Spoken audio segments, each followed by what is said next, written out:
the presidential transition team is set to move into subcommittee sittings to interrogate individual handing over notes.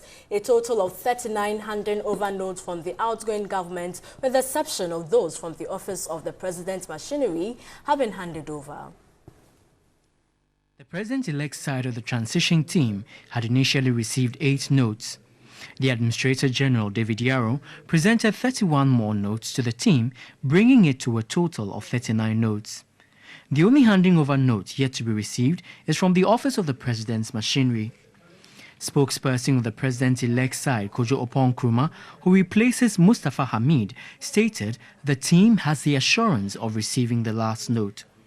The spokesperson for the president's side of the transition team, Hanase Watete, explains the makeup of the notes. And please note that I have said ministries, because departments and agencies work under ministries.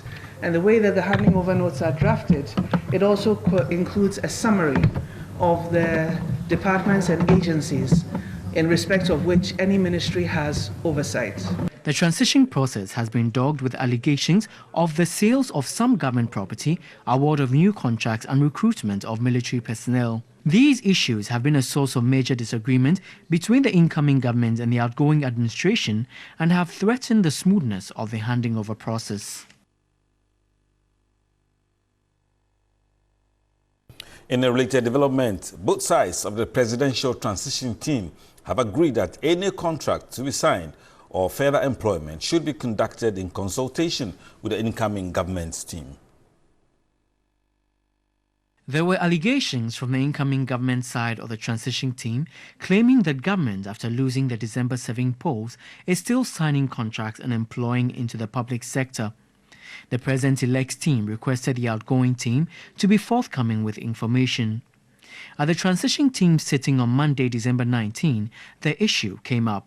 Spokesperson for the president's-elect team, Kojo Oppong Nkrumah, indicated both sides have agreed on the way forward. The agreement is simple, that without prejudice to the powers of the current government to function until the expiration of its tenure, major decisions that affect recruitment and that affect things like contracting will be done on a consultation basis. So it is not as though anybody is taking away the current administration's power to act, but it is also important that they, with an eye to what lies ahead, a new government that is going to take over, does the necessary consultations now so that nobody is forced to have to review or to look at anything. He stated the transition team will work hard to complete the task before January 7. As we go through the first 8 and indeed the other 31 we have received today, if there are any challenges, the first line of action is to engage our friends from the other side and get clarity on what the issues are so that we can have a smooth transition. Remember, according to the law, there's only one transition team.